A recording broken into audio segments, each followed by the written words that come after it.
midnight at MILNGAVIE train station. Each year 100 competitors gather here for an extraordinary event. From what I've heard, this race is pretty unique. I think it compares with some of the top races that people talk about in the world. Some people have rated it the hardest race in the world because you have to commit yourself to 95 miles non-stop, and if you're going for a good time, of course you know it's going to hurt like hell, you know. There's only around 300 different people that have ever successfully finished this event. That's not a lot. What makes a race for me is the people, and the people that do this one are incredible. If you are able to push yourself to a limit, it's not just for the race, it's also for your whole life. Basically, we have got to place a tag with a body, so to speak. I like to call myself the race coordinator because it's not me that organises the race as such, it's a group of people and I just coordinate them. If you have to withdraw for any reason, and there's no disgrace in withdrawing from this race, right? Make your way to the checkpoint that you were running to. I've run the race 10 times. This will be my 11th, and I just love the race. It's hard. It's really hard, but I love the race.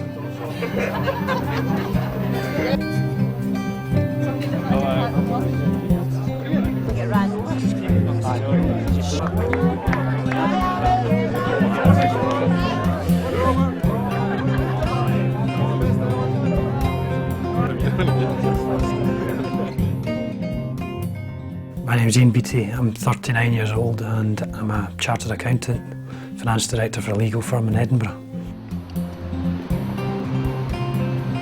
I still get the reaction when I talk to people and they say did the West Highland race. A lot of people, particularly in Scotland, have walked it and they find it probably quite challenging 5-day walk.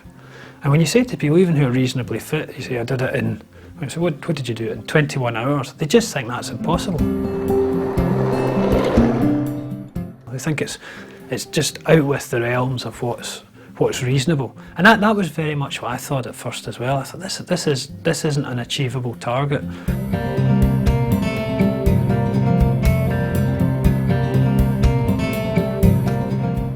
But then when you start looking at the list of people, and you see people have done it. They're all ordinary people, I suppose, and they've managed to do it. And you start thinking, yeah, I could do this as well.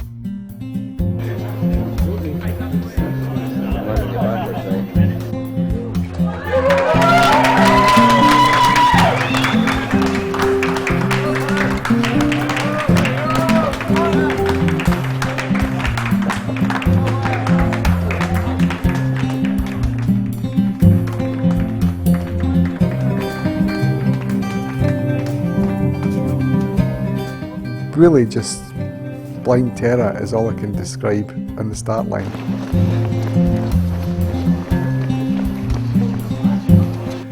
It's a fantastic start. It really is one of the best experiences because Milngavie is quite a quiet suburban type of place, and you turn up there at, most people meet from about 11:30 onwards in the night of the race, and it just transforms into, you can feel everybody's adrenaline going and the excitement of it, and I think it's almost just that apprehension, it's just sheer panic to an extent. Is this going to go okay? It's a long way, there's so much that can go wrong.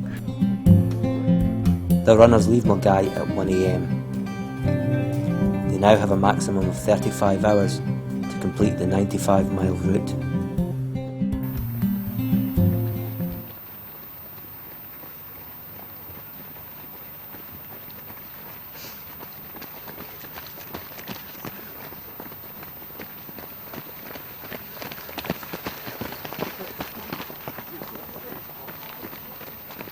The first section you're doing that in pitch black usually, and sometimes we get it wrong.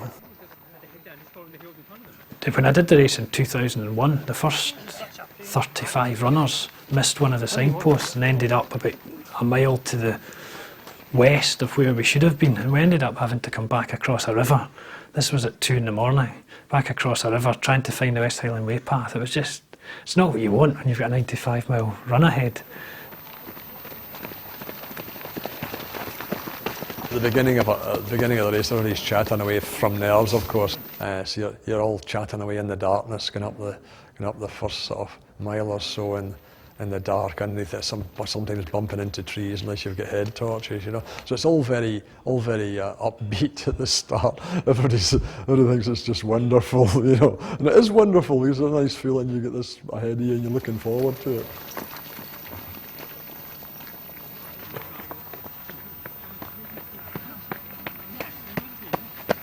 The runners make their first pit stop at Drimmen, some 12 miles into the race. Yo! There we are. Race coordinator DARIO keeps an eye on developments. Aye, I mean, I think they should be within. Aye, there's light. That was the first light there. I mean, I'm thinking it's like going to be like Ian Beattie, maybe Paul Roden, Kate.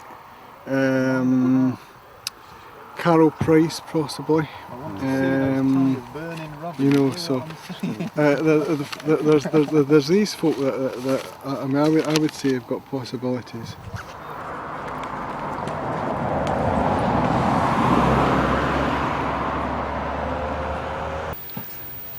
It's Jodie Young from Ayrshire.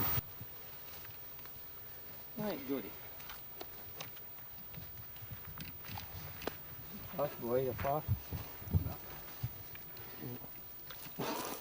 You're looking around and wondering if people know what they're doing or if they don't know what they're doing.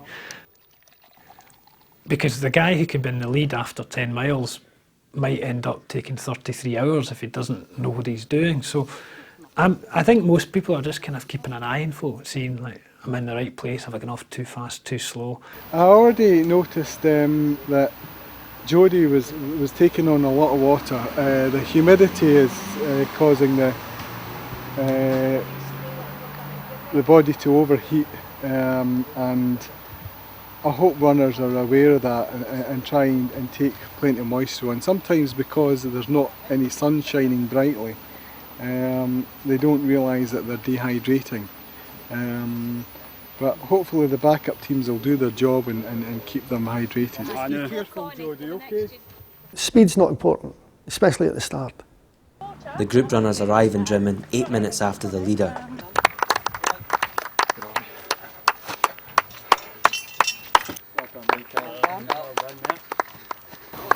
Well done, Kate. That's me, Kate. Well done. Well done. Well done, guys. What did you do to yourself, man? I've had a neck op, a disc out the back of my neck. So, oh, blimey, how are you feeling? Not bad, not bad. You see loads of shadows, you hear everything. It's completely different in the dark. And I ended up doing about 7-minute mile pace through it because I was terrified of my own. No, 2 hours exactly, I think. The fast early pace helps Ian Beattie arrive in Drimmen ahead of schedule. All right, thank you.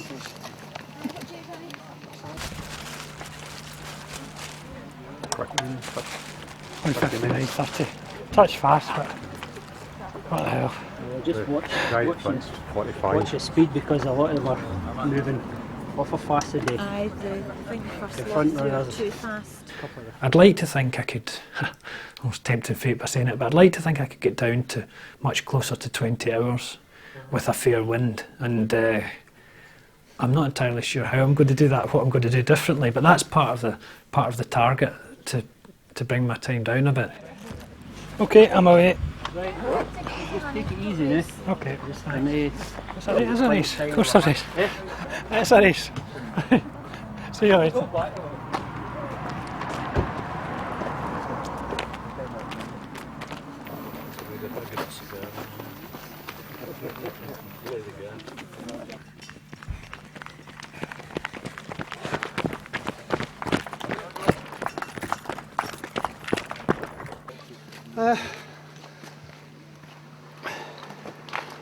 This year will be kind of special to finish because, well, that'll be over 1,000 miles of the West Highland and my 11th time. It's each one's special They've all got something that stands out from all the others. Allan K reaches Drimmen just after 2 hours, but there's a problem.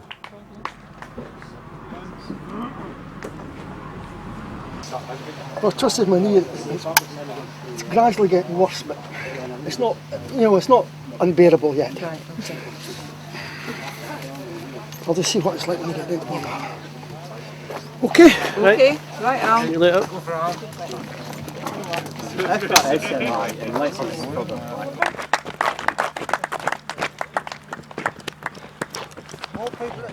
the top. All right, cheers.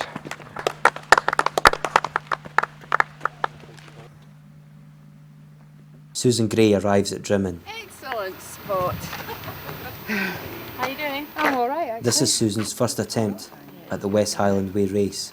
3:28, how's that? 2 minutes early. Water? 2 minutes early. Loads of water. First got involved in running to get fit, basically for a course I was doing at Kilmarnock College. So I started running basically in a pair of Grotio badminton shoes round a track in Prestwick, and it just developed from there. I started entering races and I just got bitten by the bug basically. And it just gives me the freedom as well to get out and be by myself, gives me time. Thank you. Okay. Bye. Take care.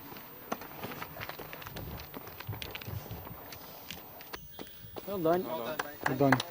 There's a saying that Dave Wallace, who's won this race 3 times during the 90s, said. He always said you can't win the race by the time you get to the Loch Lomond, but you can always lose it by the time you get there. Meaning that basically if you go far too fast, if you get to Loch Lomond ahead of what you should be, you're never going to survive. So I would say the early pace is crucial. I mean, they've run a relatively flat, easy 12 miles, and now they've got to do the climb up into the woods and over Connacht Hill, and that'll take a lot out of them.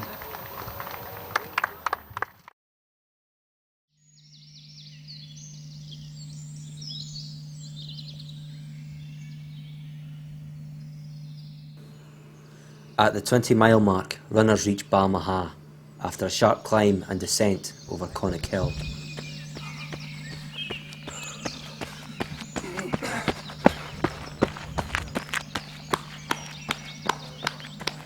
I think that guy was sitting about 4th position. Third or 4th position anyway at the Drimmen. And the boy that's in the lead was in the lead, there's no sign of him. That's definitely a surprise leader. I mean, he's obviously a dark horse that we weren't quite sure.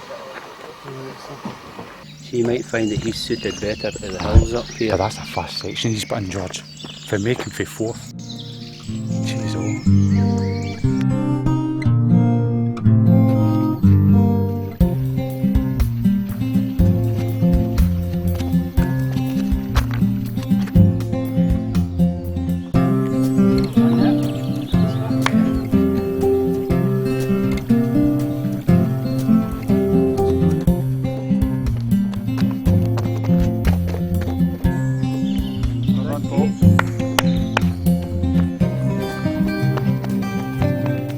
Connacht Hill's reasonably tough.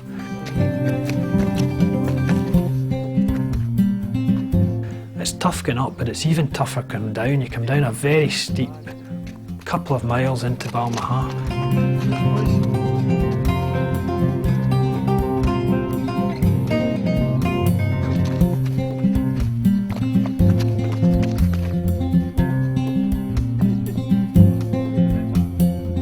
Oh, that's a marvellous experience. There's one year I got to the top of Connacht Hill and the sun had just come up and there was clouds actually below us going up the valley. It's absolutely wonderful. I mean, you don't get views like that. Not that you get much of a chance to see them, but occasionally I do just take in what's around me. Get the camera set. I didn't have no helicopter.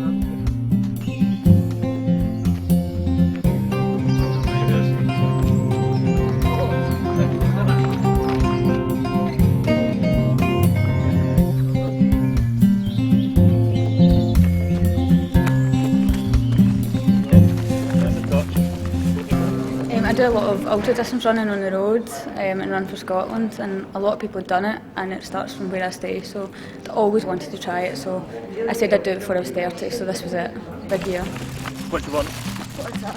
Yeah, that's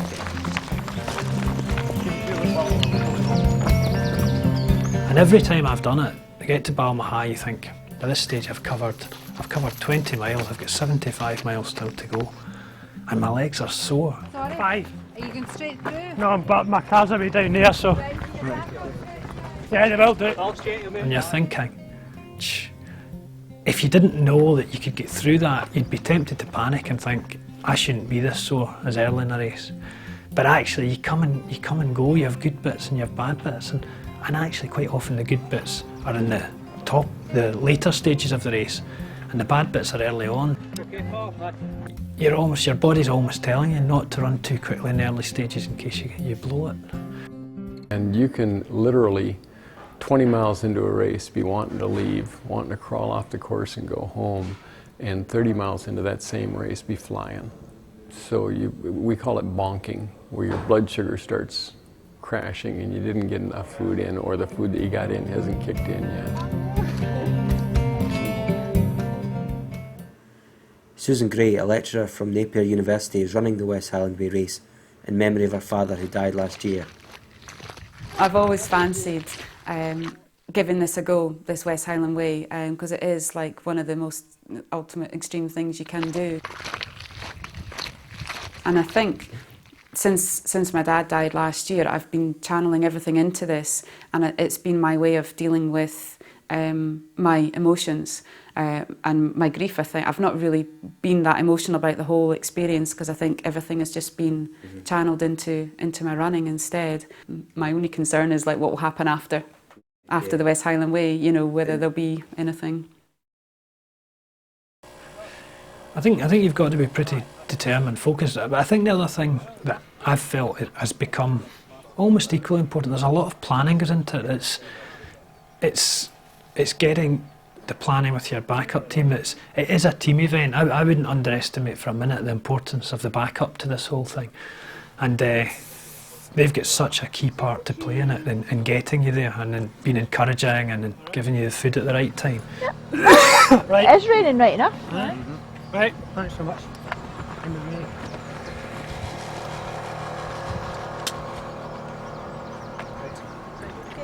Love you. See you later. Bye. What do you want there, Denon? I need to have pasta and some soup, I think. Pasta and soup. Yeah, Okay. thanks.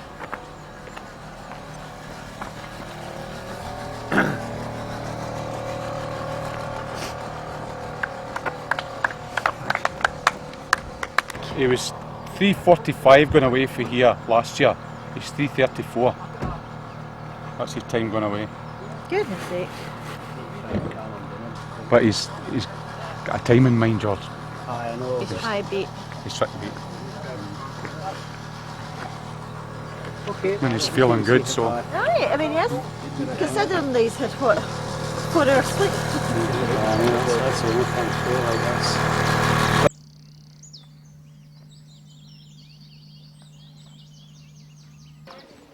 Well done, Soren. Hi. Big mistake. Should have put on long trousers. I was looking for a challenge in my life, and I was thinking, well, this would be a nice challenge, and because I walked this way and know the route, just try to warm up the muscles again, put on long trousers, eat something, just relax and hopefully get back. So I think this would be really a big challenge for me to train for, and it would be a big goal for me in life to achieve this.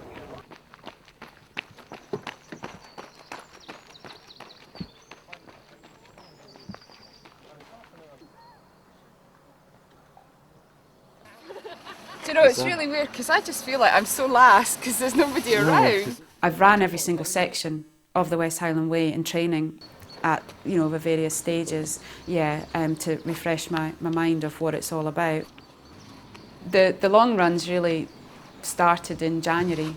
Prior to that, I've only done one marathon back in 1997, so I've not really done a lot of long distance stuff.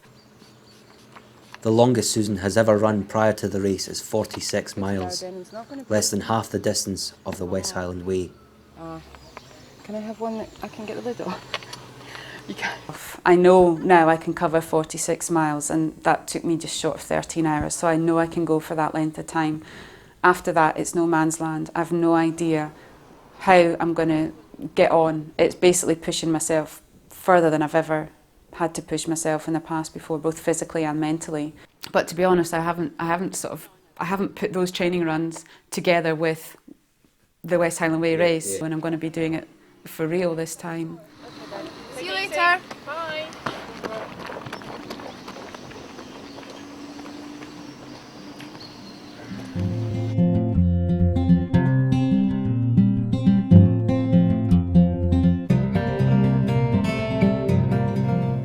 The course continues with the next checkpoint 22 miles ahead at Inversnaid.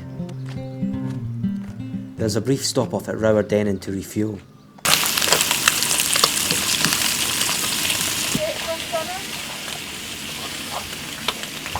You've no concept of, normally you wake up, you have breakfast, and then you have lunch, and then you have tea, and then you go to bed.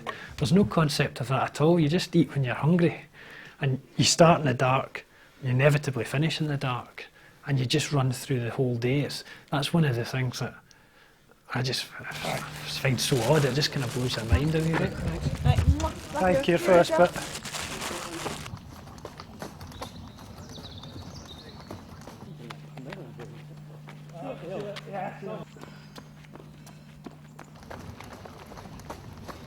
On the first stop, I usually have a piece of jam and a wee cup of tea.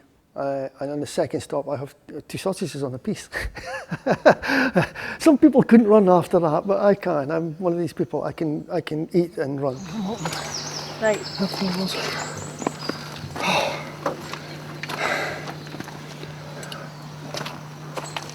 Pint of tea. I'll put it down. You need to lift it up for him though. I know. From halfway on, I usually have some soup and some ambrosia rice, and that and my jelly babies. That sees me through. I've run for 20 odd years now. I didn't start running till I was about 40, and I took up, I stopped smoking, and a couple of years after I stopped smoking, I took up jogging just to keep the weight down, and did a half marathon, a full marathon, and just took off from there. Just did more and more. I don't want to stop too long because if I do, my leg's going to stiffen up. Oh, morning, Bigger. Now that's what I call timing. Oh! That's the fast thing there.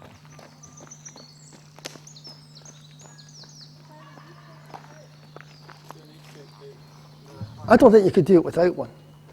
You really have to have a support team that feeds and waters you, and it's my weekend for being absolutely selfish. They are there to see me through each point.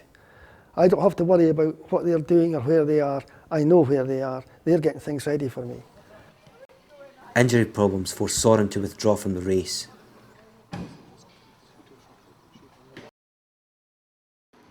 Susan eventually arrives in Rowerdennan much later than planned, and is beginning to become concerned about making the next checkpoint. Up and down. It's the longest way to go. Oh.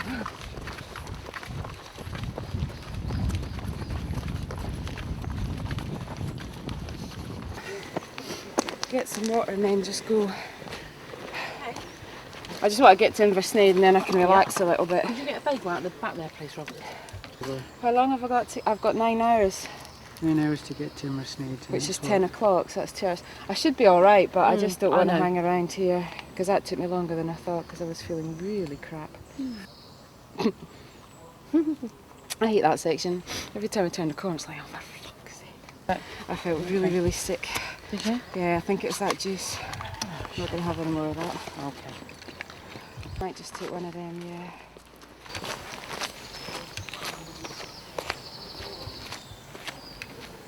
Jules, I'll probably want like change of socks and vest and stuff like that. Okay. I'll text you from Inversnaid to let you know what I want for eating. As the race continues along the banks of Loch Lomond, the runners spread out and become increasingly isolated. The north end of the shore of Loch Lomond, where the roots and the rocks are horrendous. That's probably the worst track I've ever run in my life. One of the worst I've ever run in my life anyway. 62, 63.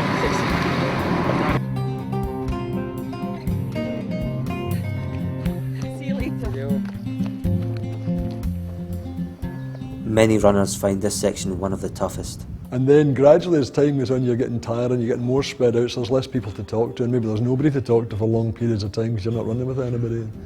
And then as your spirit gets eaten into by the sheer vagaries of what you're doing to it, you know, you get quite more despondent, and then you get desperate. You know? And really, after about 40, 50 miles, as I said before, it just becomes absolutely totally mental, totally. It is here where potential winners of the race emerge. Once you've got past the first section, you're virtually on your own from then on. You'll maybe pass somebody or somebody will pass you, but apart from that, you're virtually on your own. There might be a runner half a mile in front of you and another one half a mile behind you, but because of the way the race is and the conditions are, you virtually never see anybody. So you're just there on your own, and that's it. You've got to kind of draw into yourself.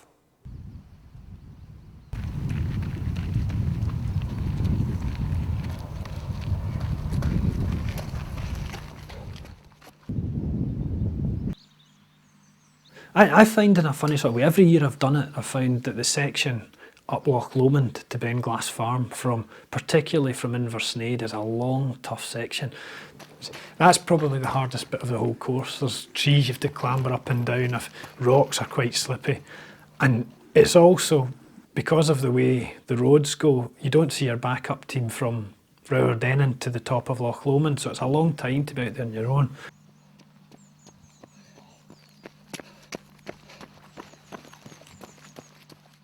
And I find that bit very tough. By the time I get into Benglass Farm, I think I've only done 40 miles. I'm finding this tough. I'm not even at the halfway stage yet. Ian reaches his backup team after the journey up Loch Lomond. Alright, Paul. Yeah. Get yourself down. Right, what do you want first? What do you Get want? some water first. Water. Some coke. And if I can have some soup as well.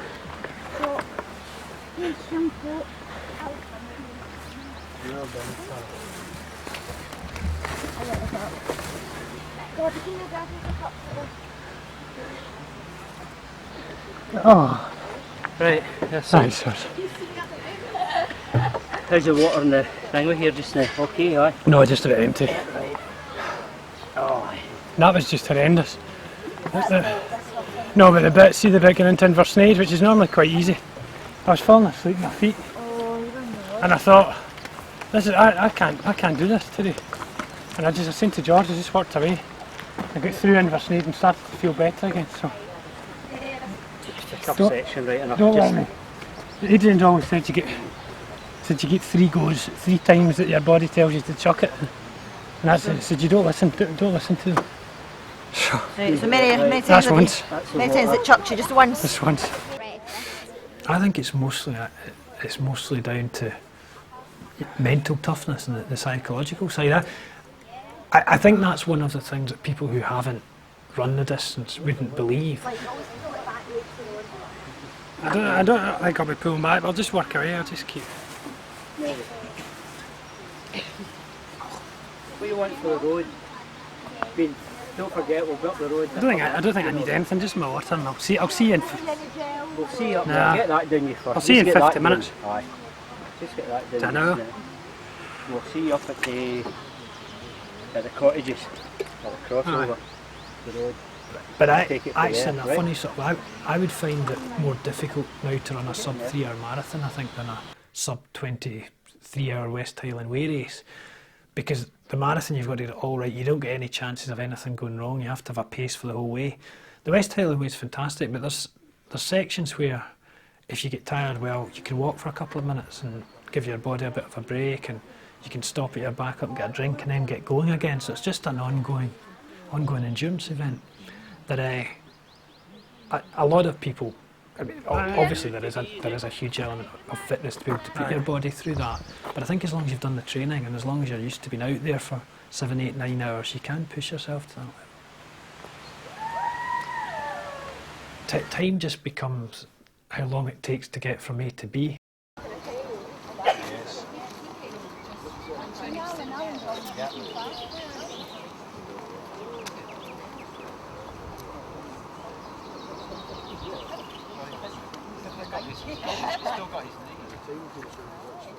Backup crew have been with me for practically 10 years now, and they know me inside out, so they know from when I start running, they know when to watch out for me and when to get everything ready for me. Ian Murray, he's the driver. Simon Hunter, he sees to my feet and does all the jobs, everything.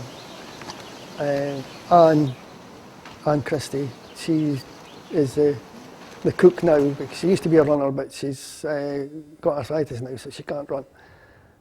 So she does a lot of the other things. And Jill Foggy, she runs with me if she's allowed to. On some stages you've got to double up. You've got to have a runner run with you. And she's the one that would run with me. And Simon Hunter would do short distances with me if you had to. We meet you in the underpass. Yeah, aye. Right, go for it. Okay. Oh, he's lost half an hour from last year. So he's a wee bit behind. Well, half an hour over 22 hours. Oh, nothing. Could make that up. That's fit and healthy. Could gain that up. Depends on the weather and the ground, you know. And his knee, like, it could be holding him back slightly, you know. But I think he's over that. I think he's running through the pain, just running on with that. Yeah,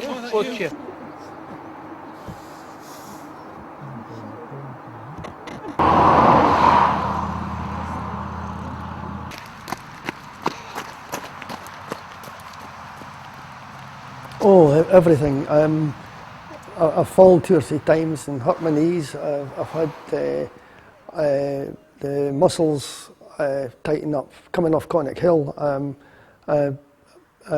Damaged one of my muscles in my upper thigh, and that hurt for the rest of the race. But later on, I fell and banged my knee, and the pain from my knee was worse than the muscle. So that was, and then later on, I bashed my foot and burst 2 toenails.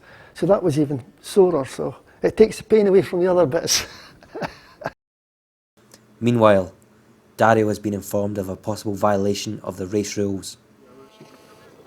Hello, it's Dario, the race organiser. Your runner was warned about having somebody running with him when he came into Derry Darrick. Well, the thing is, he had somebody running with him through Inversnaid. He's been at it, but unfortunately the marshal at Inversnaid didn't warn him. So you were able to warn him, and then I've not been able to find him doing it again, if you see what I mean.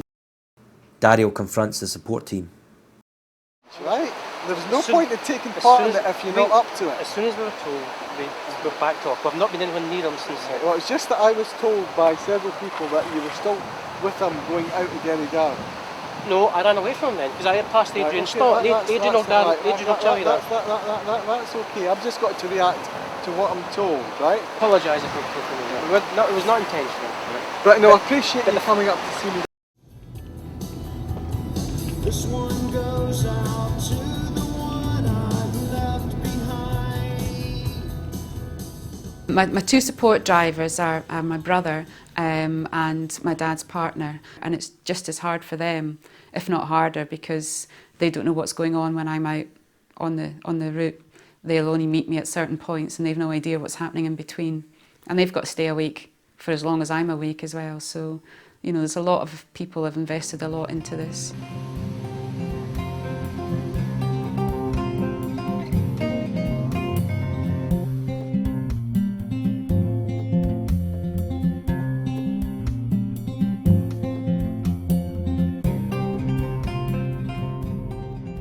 I also can't tell them exactly when I'm going to get there.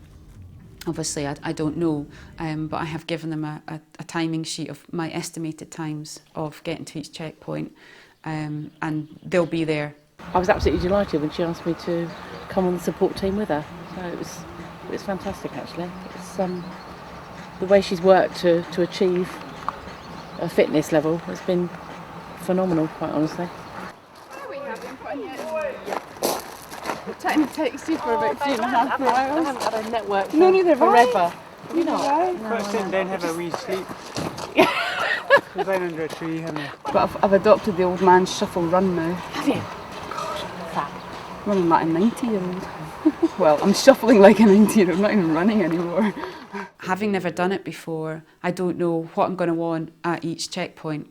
Food-wise, clothes-wise, drink-wise. I think people that have done it before have the advantage of knowing what they're maybe going to feel like wanting to eat or drink, whereas I'm just going to have to turn up at each checkpoint and say, oh, I think I'll have some soup now, or I might have a banana, I'm not sure. So I can only brief them so far. Jaffa cakes? Do you know what I had in my text? Really? My text said... Everything that I haven't got, I guess. 2 clementines or mandarins, whatever they are. Yeah. A tray of fruit salad. Yeah. A bagel. Yes. And ambrosia rice pudding. Right, we've got bagel out of that lot. Sorry, babe. And I got a jam sandwich in there. So Listen.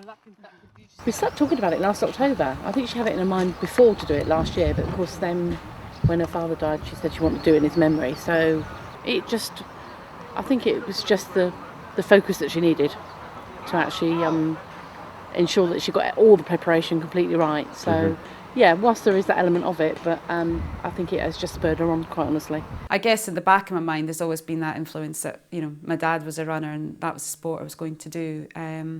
And again, running it in memory of him, I think is just the challenge of doing this. I think with that in mind, I will get through the whole thing because I know why I'm doing it.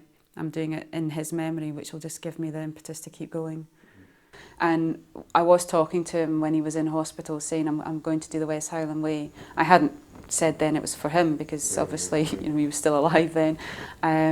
But it was going to be the following year. And I think he thinks I'm a bit, or he did think I was a bit crazy, but I know that him being a distance runner, he would have understood the reasons behind wanting to kind of challenge yourself in a physical event like that, and he would have been proud of me.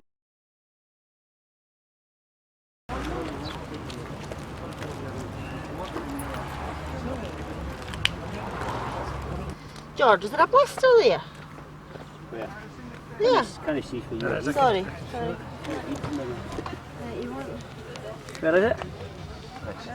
No, the blister's there. Look, there it's there. There? No, but that was... You think you'll do this when you get older?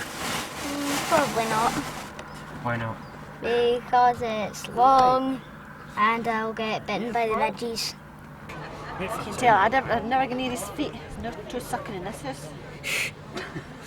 You're nuts, stay anyway. Saturday. How are you, Gordon? Right.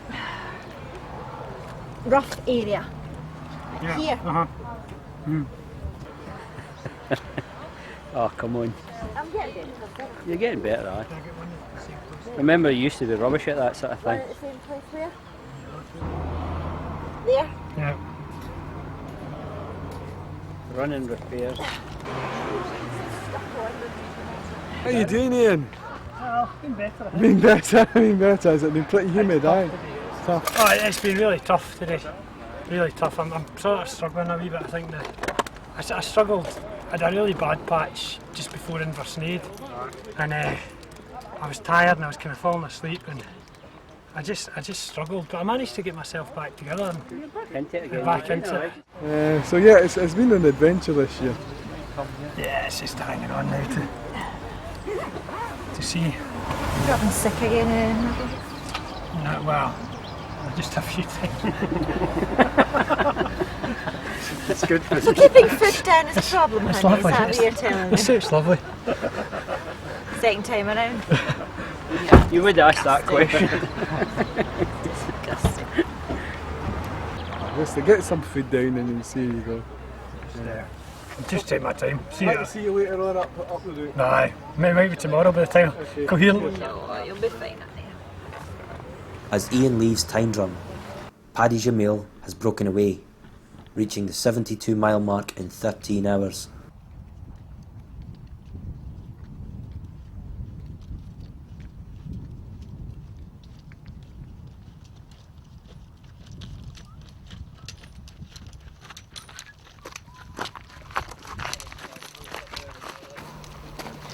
How you doing? Help me.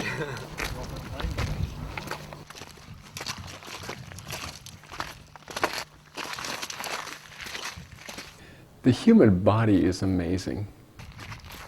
You know, you've read about the death marches of different prison groups or situations where society has put such high pressure on people to survive, and they've survived months and years sometimes with minimal food in death camps and that sort of thing. It's just too hard. It's just up and down non-stop.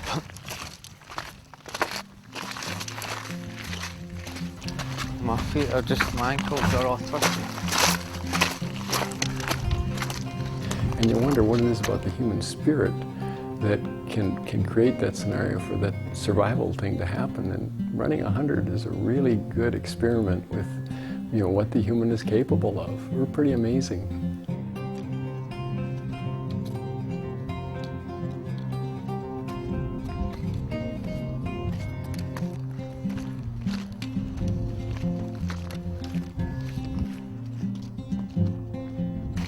I don't know what's coming up and when it's coming up. I'm just going with what's in front of me.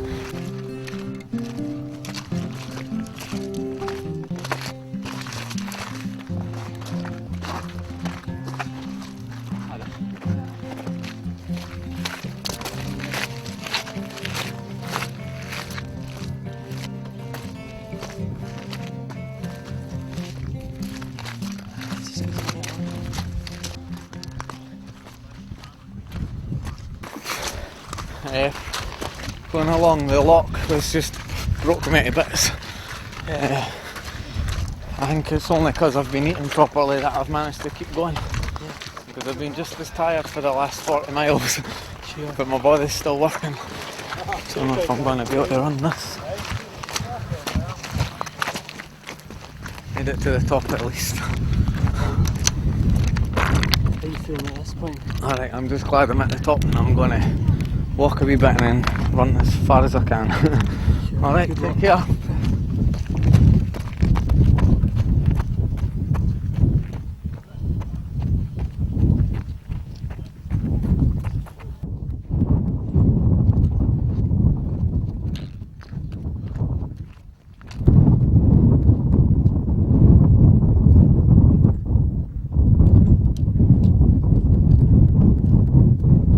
Clouds begin to gather as weather reports warn of possible storms.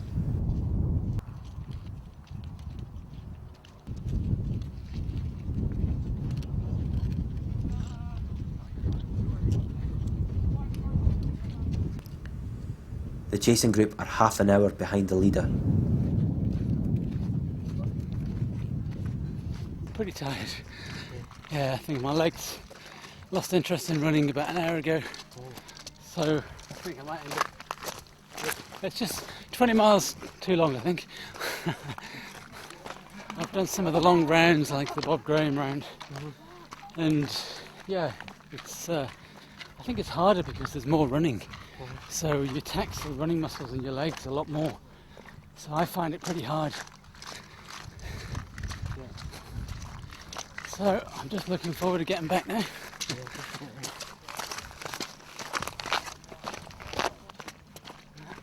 Here goes.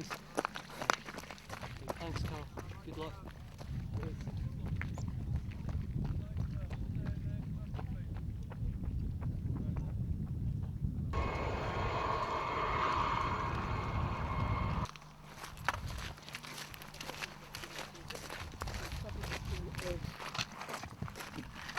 Had better days. I think the guys on ahead are fresher, but hopefully we'll get to the finish without sort of doing anything untoward and hopefully maintain this pace.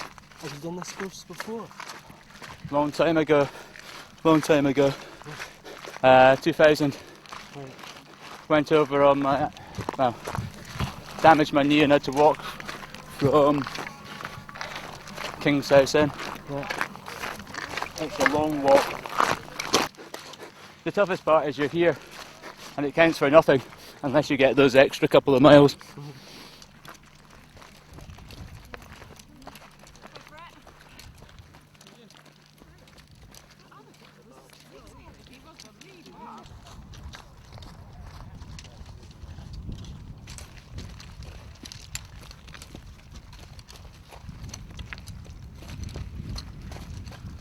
How you doing, mate? Top here. Absolute top here.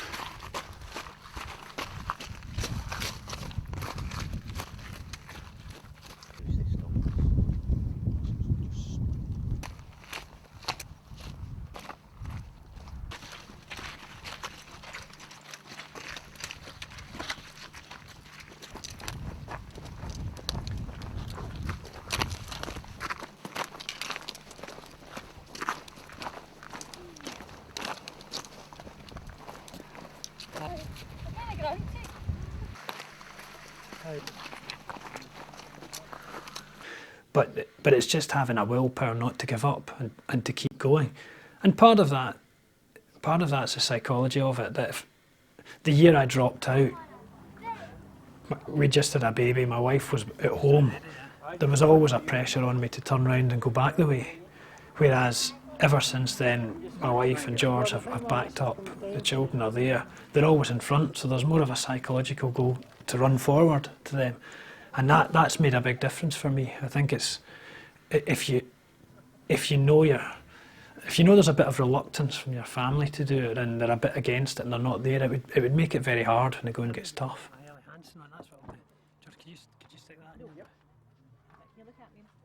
But the King.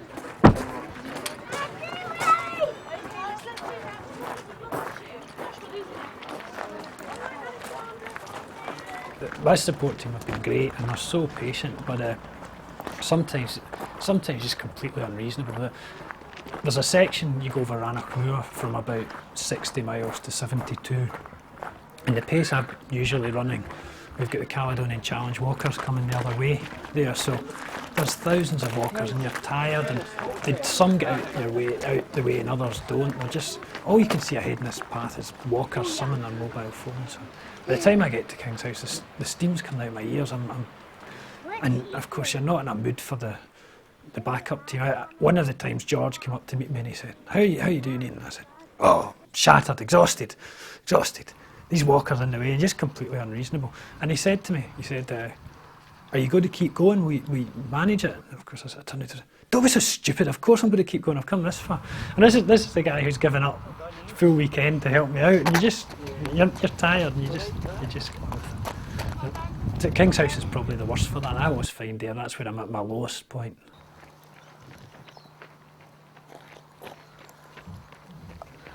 I don't know. It's. I can't speak for anybody else, but for me, just the race itself, just the kind of conditions that you're running under, and the fact that it's never the same 2 years running. The first year I did it, we got hit with a blizzard, 2 o'clock in the morning. Just white out. Other years I've done it, it's been 90 degrees of heat going across Ranachmoor. Other times it's bucketing rain, that's quite normal.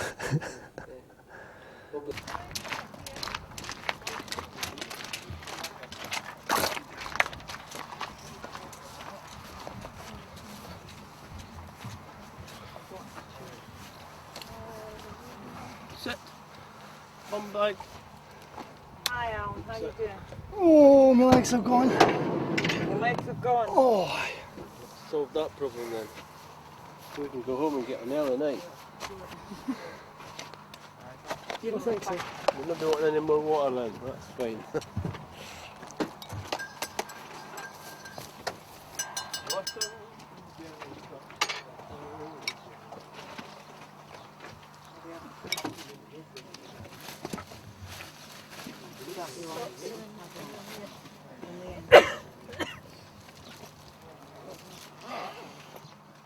How's that last stage, Alan? Tough. Yeah? Oh, I mean, you're climbing way up over on the moor and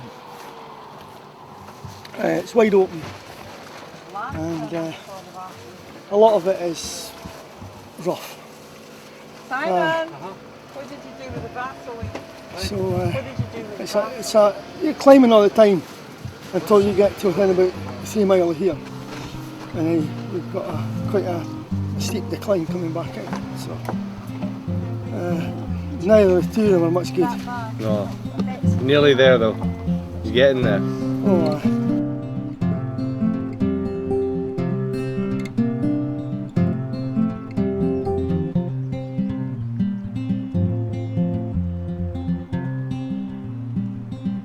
I've no idea how I'm going to get on in the latter stages of the race. I don't know what I'm going to feel, what my body's going to... I know I'm going to be in pain, and I'm accepting that. But I don't know how, if I'm going to turn into some kind of snarling, raving monster, or whether I'm just going to keep on going and be quite calm and happy. As Susan reaches time drum, she has surpassed the farthest she has ever ran before. It's now 4 p.m. and she's been on the course for over 15 hours.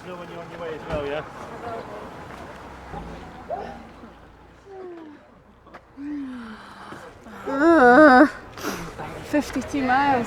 Oh, babe. Oh. I know. Oh, God. I really want to do. I was so tired. Oh, okay. I was nearly sleeping on my feet. There's only so much you can train your body to do, and then after that point it's a mental game. You know, it's pushing yourself on.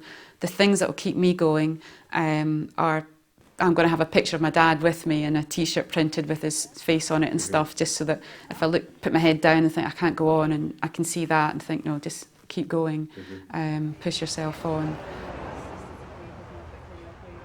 Right, well, I'll see you at King's house. What are you doing there? That's about 18.5 miles from me. I don't see it as pressure at all. Deep down inside, I see myself at the finish line. I don't see myself stopping anywhere before then. I don't feel pressure to finish because I know that even if I have to pull out for whatever reason, whether it's injury or whether they stop me, whether the organisers stop me, I will have done the best I can do finishing it. I do believe I will get to the end, but I just don't know how long it's going to take me. Do that at the finish.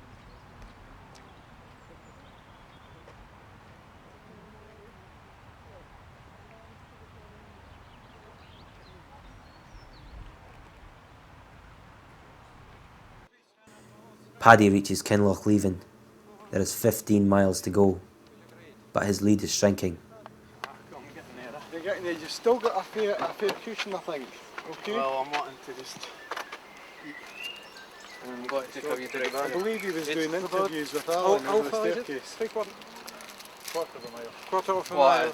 And for the West Island Road. Quarter of a mile to the right. How far is it to the finish? 15 miles. Right. You see, your worst part is the climb up there. Once you get up the climb up there, right, that's the worst part. Okay? Just try and dig in and focus on getting that climb up. Be prepared that it'll take you a half hour climbing, okay? Is it as bad as the Devil's Staircase? Eh? It's worse than the Devil's Staircase, I'll be honest with you. Right. It's worse, but just dig in there. Once you're at the top of that, you've broken the back of it, okay?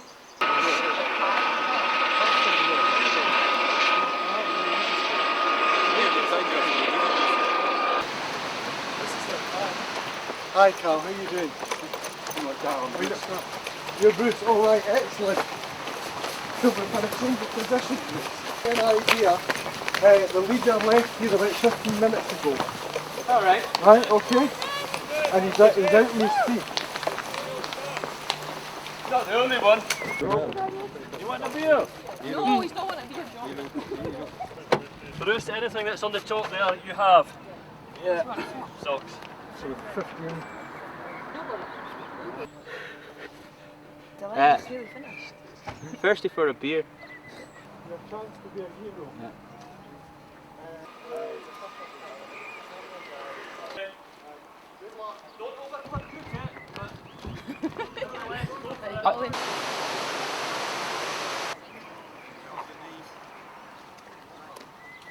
I mean, there's 4 of you in 45 minutes, and that's the closest finish we've ever had. I mean, really. Just look spaced out more. I mean, sometimes actually the first, second, and third are within 3 or 4 hours of each other. So, yeah, right. I mean, I mean, sometimes folk are winning this by an hour and a half. Yeah, right. You know, we generally don't get four folk within an hour of each other. This is unheard of. But Duncan, I predicted this, didn't I? You did, yeah. When you were running at DARIO, what time were you here at? I was here a lot later than this. Later than this? Yeah. That would be about 20-21 hours before I got here. You always tried to hope you'd have got under 24 hours at one time, didn't you? Yeah. But it wasn't to be. It wasn't to be.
Five. Just 5. No, just number one. 5, right? Yeah. Number 5. What time is it? 1848. Hello, Paul. How you doing?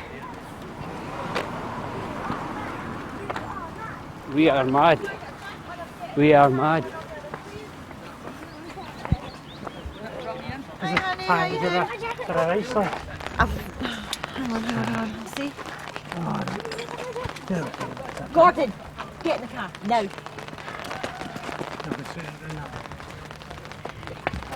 That was starting out, eh? Yeah. It's quite nice, actually. It's quite How you doing, okay? I've not got soap. That's all I need trying to get That was a tough wee section. Aye. Got there in. That's that bit done. Oh, a short 14 miler to go now. Yeah, one left.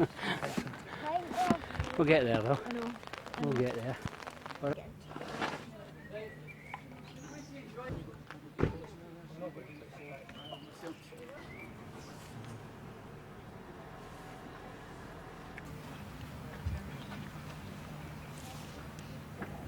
That's a really tough bit down, isn't it? See when your legs are just killing you. I know, you can't make one leg go in front of the Is other. there one bit that's good, huh? No. Why do we do this? It's your fault. Why do we do this? These silly decisions. It's a daft, absolutely crazy distance. Over the years I've been amazed by where some people have stopped. There's numerous stories of people have got to KINLOCHLEVEN, which is 80 miles in. And if you said to anybody, you've done 80 miles of a race, you've only 15 miles to do, you'd think, how on earth can you stop? But people do. They've reached as far as their body will push them. Their body won't take them any further. And I think that's a good thing. I think it's far better to do that and come back another day than to try and just push beyond the level of where you can realistically do it. Aye, you can even just dump that into the thing when you're passing if you like. Save you carrying a bit. Are you ready? Well, Am I ready? Struggling. Stick to Oh. Right. That'll be fine once we get going. Okay. Don't let it rub your back.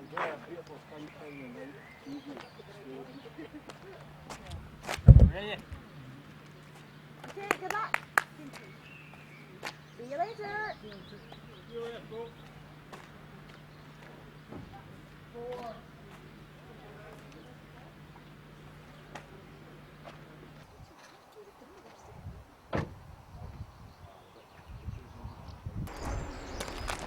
Susan's support team reach King's House and have an anxious wait for her arrival off Rannoch Moor. Susan's mother has joined them to offer extra support over the closing stages. It's always hard. It's always hard. The first bit where you're heading towards the Devil's Staircase, you're on rough ground. And then the Devil's Staircase itself is just tough. 1997 was my best race. That was my best time. And I really enjoyed that. The weather was great, the conditions were perfect, and I really enjoyed that race. Just nothing went wrong from start to finish. That'll do. Now comes for the fun bit. Just keep saying to yourself though, it's the last bit. Oh, this is going to hurt. This is the last bit, Phil. This is going to hurt. Okay, but it's the last bit. It's maybe the last bit, but it's still going to hurt.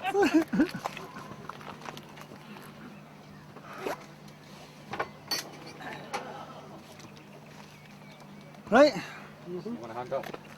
I think I need a hand up. I think more than one person. Don't you lift me up and won't. No, I've made it to the end every time. No, I've never not finished, touch wood. If I didn't finish, then I'd give it everything I've got. If I didn't finish it, because I had nothing left. I certainly wouldn't just pull out because I hurt my foot, hurt my leg or something like that. I'd have to be really bad before I stopped. Get in the arse, is he? Hurry up and get it. Come on. End up here. I want to get you in bed. I can't get to bed till you've gone. It'd be embarrassing. Oh. How many is this, Alan? 11. Well done. It's, what do you say to him, man? He doesn't need any coaching. I'm done. Not well. You're okay. You know it's always like this, man. Just go on with it, right? He's been a wimp. Well, you don't say that to Alan too, though. You see it behind my back. Actually, I forgot to say to you at one of the checkpoints, when one of the guys asked who we were back up for, we said to you it was not worthy, not worthy. Towards the end, you're running and walking and occasionally falling over. And really, you're giving, if somebody told you that if you ran a bit harder, you'd break your personal best. You can't, because you really are giving everything you've got. A couple of times I've managed to do a wee sprint at the end, but that's just being stupid. By the time we get up there, my legs will be all right.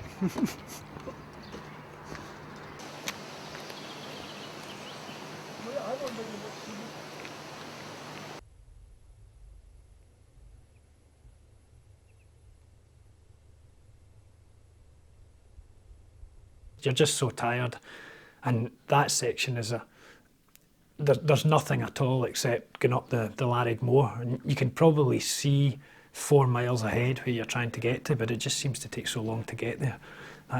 Everybody finds that bit tough. Oh, sir. We'll get there. Follow yellow brick road, we'll find it. We'll get there.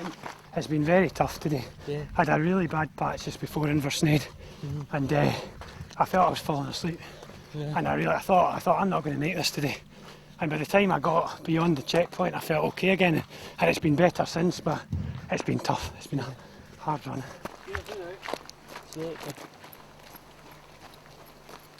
Ended up on Friday, you get 2 hours sleep when it should have been having about 7. So don't think that helped. But we'll make it. We're last section, and With a fair wind, we'll get under 23 hours.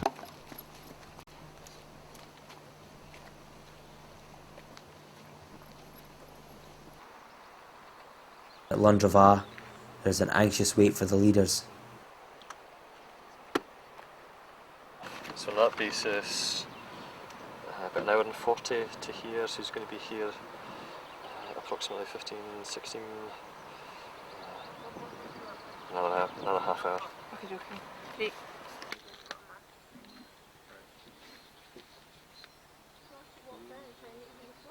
No, 5 miles. 5 or 7? 5. Paddy emerges first, but the race has taken its toll. That last point. But it's against a different runner. Alright. Okay. And the guy is doing well. He's moving well. The guy who is in second place now. Better than Carol. But it's up to you to lose now. Okay. So. You want any grog? My best. I'm sure you are. Your best. You're the best just now. Okay.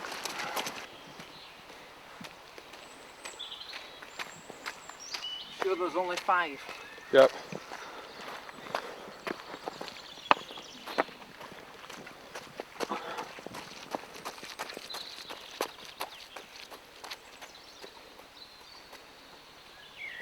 Well, we weren't quite sure of the extent of the lead of the first guy, so therefore this section is essentially 7/12 to the final section. So we're trying to extrapolate now and work out if he's gained any time. But obviously the longer that it is before he arrives, the less likelihood that it is that he's actually gained time, may even have lost time. If he appeared in the next couple of minutes, probably would still be on, maybe even the next 5 minutes. Absolutely. All to play for. But he really needs to appear quite soon.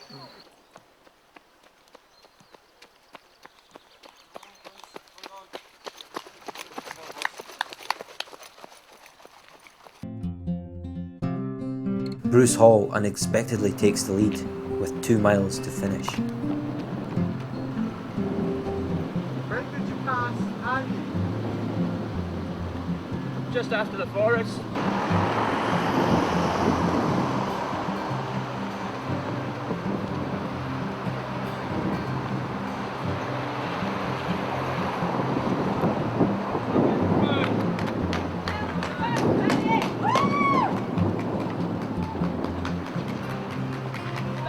Well done.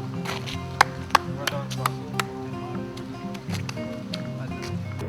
My goal was to run the race and do it and remain healthy. And I felt that if I did that, then the times would take care of themselves. I thought probably between 19 and 21 hours would be sort of the times that I would do. To say, I haven't really done it. I've only done one race of this distance before, so I'm not very good at predicting the times. But to come in a couple of minutes underneath what I thought was my best possible time, I was delighted with.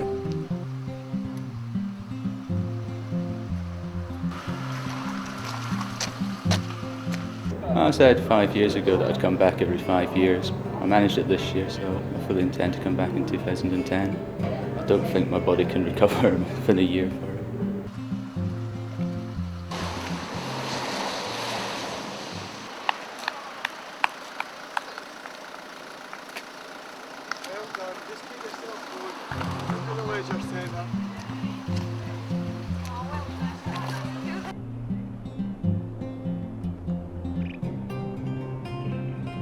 There's a golden rule and it's daylight is gold. And that's just meaning at that stage in the races, while you've still got daylight, try and push on no matter how tired you are, because within a few hours the lights will go out basically.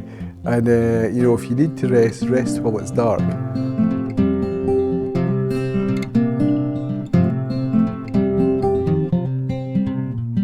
About 70 something to here? Yeah. 72 or something like that. I think it's just 23 to go, so. 34! Oh, how's my code? 21 to 27. Well done. Let us know when you're going for the Yeah. Somebody let us know, Yeah, we will do. Susan eventually reaches King's house at 10:30 p.m.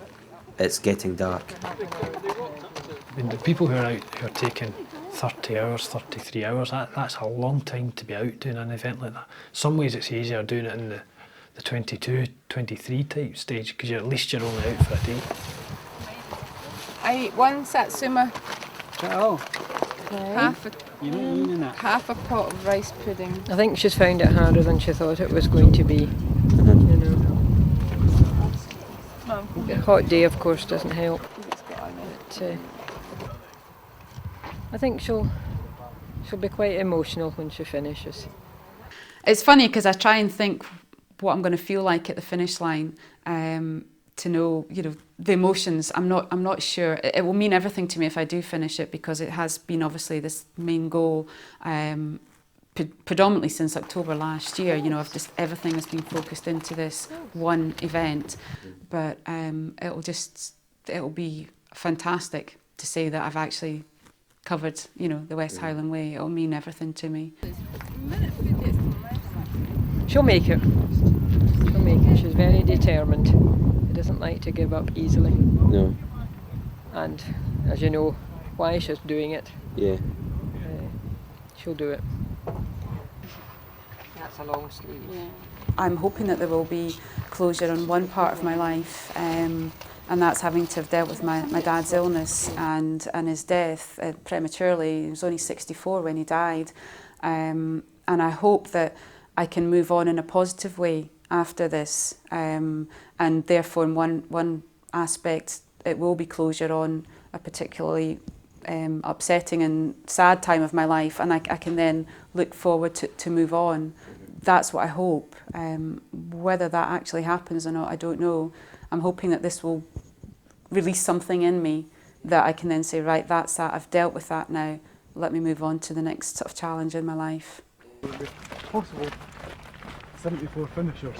Yeah.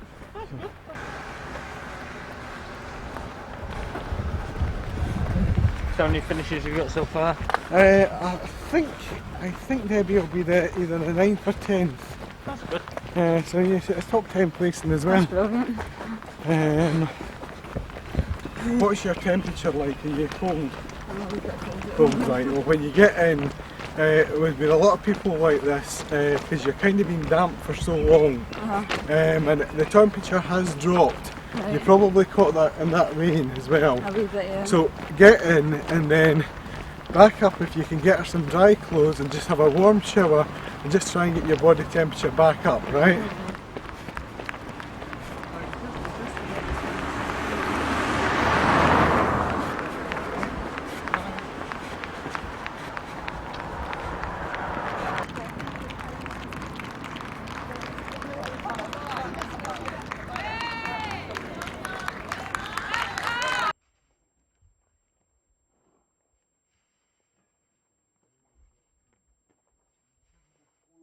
One of the major sections I'm concerned about is from King's House into KINLOCHLEVEN.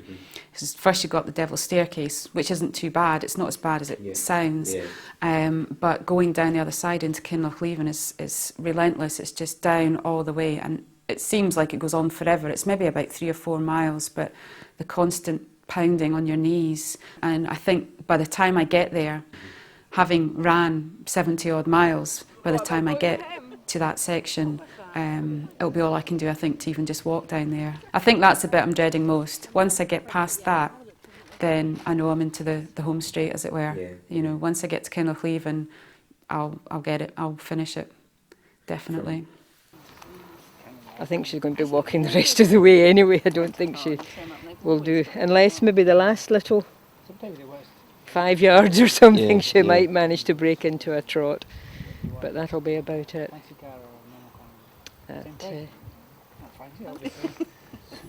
And then a nice cold bath, I think, to help the aching bones.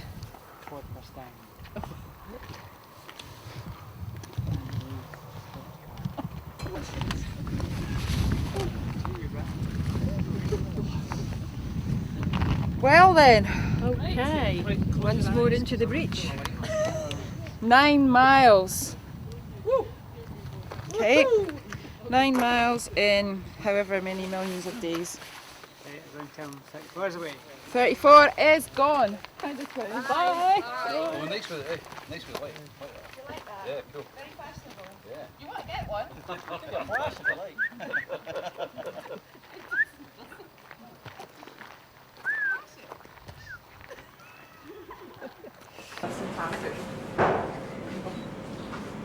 I'm done. I didn't even think, I haven't been training for a month, I didn't even think I would finish. I need to get warm clothes on. Look at bed and breakfast. Space blanket. There's a shower here. The It's not really sunk in yet, I never thought I would do it, and I just can't wait to tell folk I've done it, to be honest. It's always a fantastic feeling. The last couple of miles are always great because it's pretty much downhill into Fort William. It's quite a tough, it's quite sore in your legs, but 2 years out of the 4 where I've got there, I've ended up in a sprint finish with somebody trying to beat them over the last mile, which is just ridiculous. Last year somebody beat me by 15 seconds, and if I did should have had another 400 metres and I've caught him.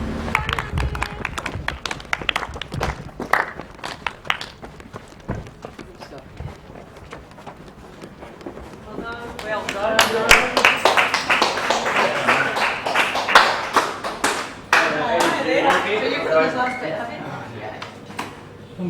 Number 5. Your man still looks quite fresh. Thanks so much. What was it, 22, 24? 22, 42. 22, thanks. Another year I just beat somebody in a sprint for the line, and you think, after 21, 22 hours, it's crazy. You don't know where you get the energy, but you get a real high from it. Also very emotional, I feel, coming into Fort William.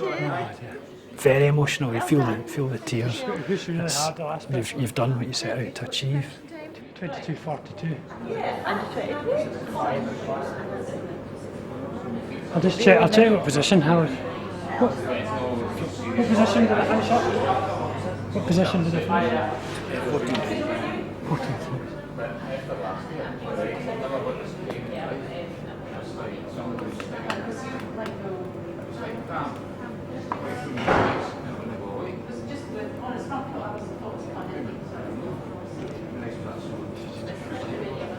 Oh dear. I feel really delighted now. I felt good at the end. We had a really strong last section that we pushed on. I always seem to be strong over the last section, but no, it's good. It's good. I'm pleased with the time, under 23 hours. So no, delighted with that. So, I came in 14th. 14. Yeah. So it wasn't the smoothest run. I had a few problems en route, but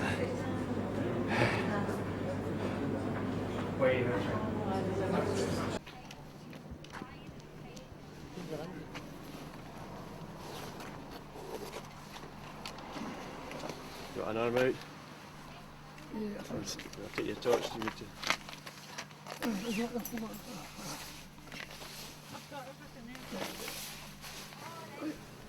Allan sustains an injury just a few miles from the finish line.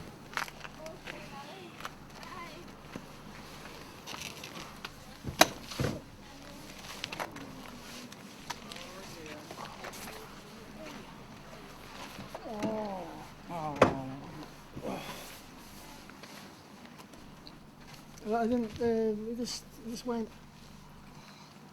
That wasn't anything.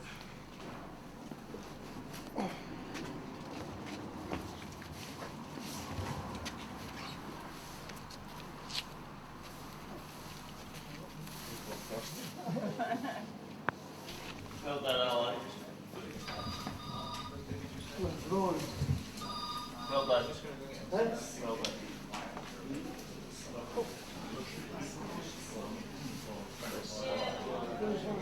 Oh, do you know? You went through it. I'm sorry. There you go. So best of luck. Thanks a lot. Gavin. My right knee was the one that was giving me the problem. And when I got up onto the high plateau on the last section there, my left knee suddenly just gave me a lot of problems. and within 200 yards I couldn't walk around about run. It's all swollen up on the inside, so I think it's cartilage. It's one of those things that happens.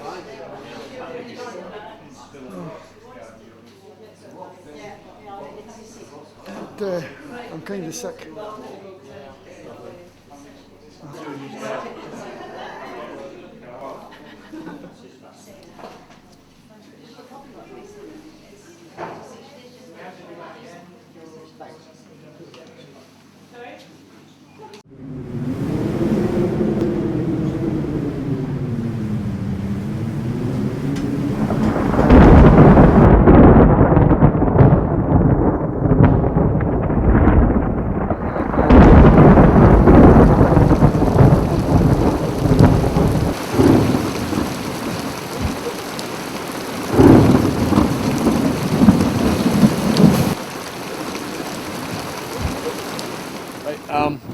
We've got a situation here where we've got 9 people outstanding. There's been a terrible lightning and thunderstorm. It's about 2:30 in the morning. We're in charge. We're not worried about anybody, right? There's no wind and it's warm, right? So it's just that the pressing factor of the rain and the dark, you know, and the fear factor comes into it as well. And people are tired and they're fed up. So a few might drop out here, but most people, because they've got spirit, will keep going, right? They're at KINLOCHLEVEN, right? They've now got a really hard 15 miles ahead of them. A hard bit of ascent, and then a long stretch of long, arduous walk ahead of them. Yeah. Then the long, welcoming drop into Fort William. So they'll make it, right? There's nobody going to come through here that we'll let go on who will be in danger, right? It's not good, is it? That's not good. Absolutely drenched. Yeah, well, Can we get the heat on in the car and get come on. some... What your numbers? Sorry? Just I was going on, just me. Just yourself, Yeah. 34. Yeah. Well done. Thank you. You're going on, yeah? You're not going to stop me, are you? No. She's going. Damn! For the last bit. What about Susan? Yes, please. Well, it was very wet. Thunder, lightning, unbelievable. Just lit up the whole sky. But very hard descent. A nightmare scenario is if I'm actually stopped but I feel I can go on. If somebody says, if the organisers pull me out or if the weather is so bad that they have to stop the race, but I don't, that's something out with my control, that will I'll think, oh, I'll punch somebody if that happens, you know, because I'll be so frustrated. When it was very heavy rain, I would have liked to have got here for them to say, you can't go on, the race is cancelled from here. But because they won't say that, I'm not going to pull out. So we're going on. I know I would, but I'm just like... And then you'd have had to do it next year again. No, I'm never doing this again. Get that in camera, I'm never doing this again. Yes, I want it in writing. Trying to do is just obviously get warm clothes for the runners and give them a hot drink, and then try and get them warm in the car, and then actually hopefully they'll be able to set off again and complete, which is obviously what we all want. So Yeah. that's what we're trying to plan to do at the moment, Michael. I'm probably going to sit here for a good half hour, 45 minutes. Wait till it gets light, because it's really hard trying to navigate with a head torch, and it's very heavy rain. Yeah. And you can't, the rocks and everything and the stones, they sort of like take on a different entity at night, you know, you can't see the definitions the same, so we were tripping all over the place. Not on drugs. I think probably it will be one of the hardest ultra distance races because of the terrain as well, though. It's not flat, you know, it's not even ground. You're constantly, well, I'm constantly tripping over stones and, you know, trying to pick your feet up, and you're up and down all the time. So that combined with the unpredictable weather. We passed quite a few people, quite a few different groups actually. I don't think we were necessarily going fast, but they were hobbling, crippled almost, some of them. because those guys have... We've got 60 through. So, as far as we know, there could be 6 now. Yeah. There was one chap in bandages, badly bandaged, but he's still limping on, so we shall just wait and see. Susan has waited in the car for over an hour and the heavy rain has returned. It's 3:30 a.m.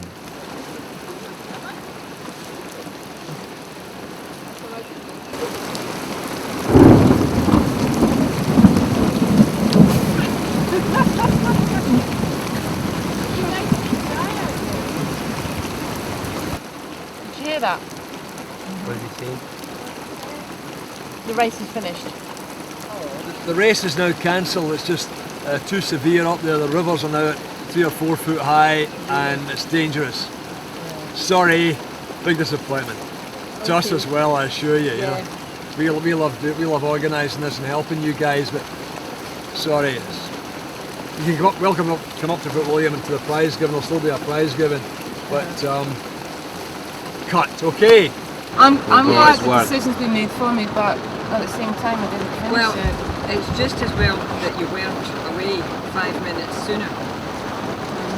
But I mean, it's no disrespect in what you've got to. So I mean, you've only done 80 something. Yeah. You've done 81.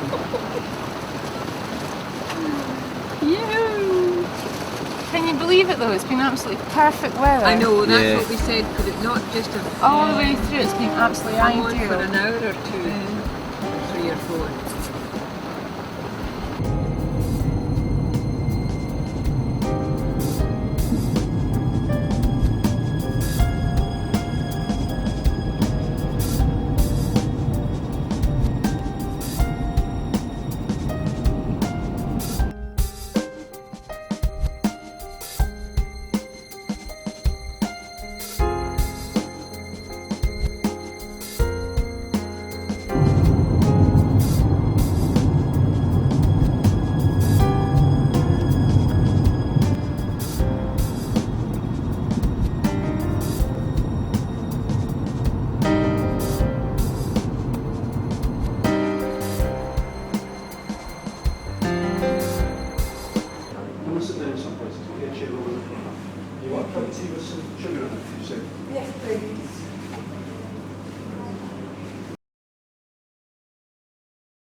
Back at the leisure centre, Dario and his team are trying to account for those runners still on the course. Well, we've never had a thunderstorm of this severity, this magnitude before. We've never had conditions quite like this. You know, we've had heavy rain, we've had snow, we've had all sorts of things, but we've never had flash floods like this, and that's what's made it so dangerous tonight. The priority now is get people off the hill safely, quickly, as soon as possible, and that's why we've closed the checkpoints down, not letting anybody pass any sections. And we'll effectively close the race at that point. Everybody okay, eh? Look, the main thing is they're safe. They'll be regarded as finished. So tell them that. Can you find out what their names are and phone me back? Leaving their numbers. We're trying to identify who they are because they're missing. Can you find out their names and come here? Right? They'll get crystals, so don't worry about that. Right? Yeah, and if you can, right, if you can find out what their name and number and give us a ring back, because we've got about 3 or 4 folk we're trying to identify. Okay? No, they may not. We want them in here, right? Right, we want them in here. Yeah, yeah, right. Bye. There's still folk wanting to run. I'm so glad you did it this year. Well, if the rain had stayed off, you would have done. Did you have showers lately? I'll see you Tuesday, yeah. You going down the road now? Home. Alright. Well, drive carefully. Shut your eyes for a wee while, eh? See you on Tuesday. Bye, Tony.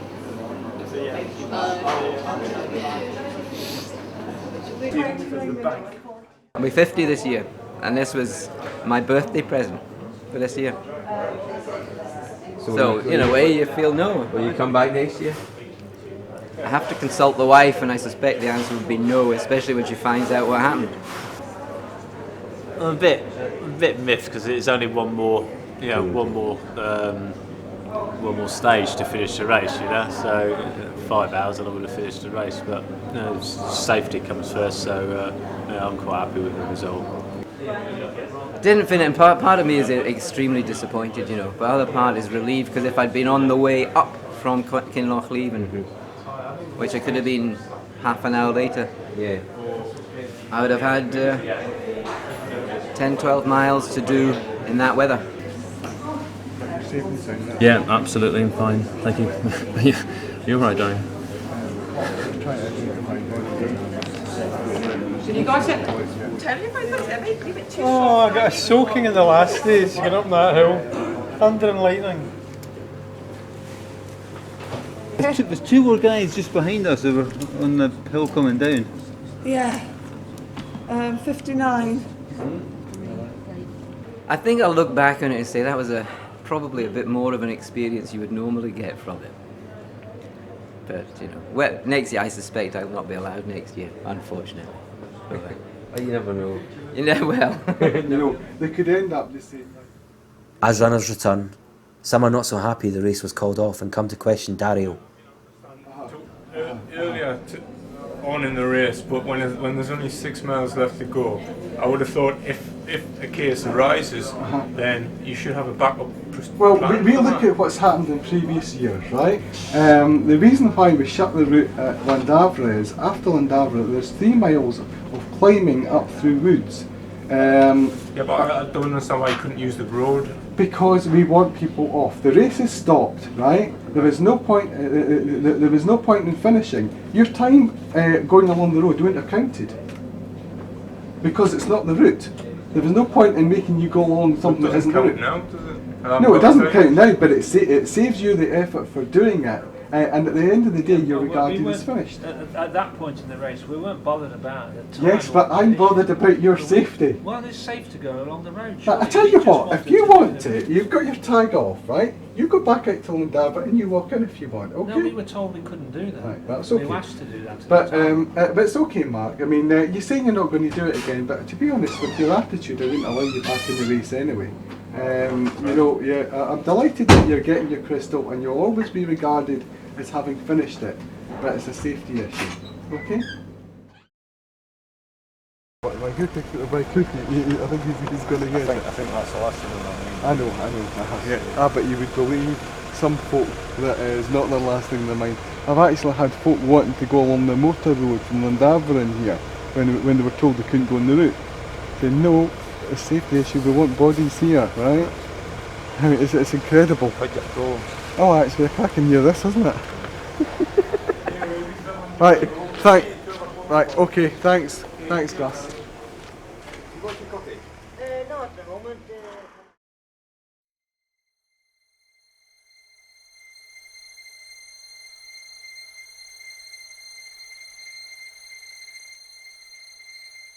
There's certainly an addiction to, I mean, people will stop the West Highland Way and say, I'll never do that again.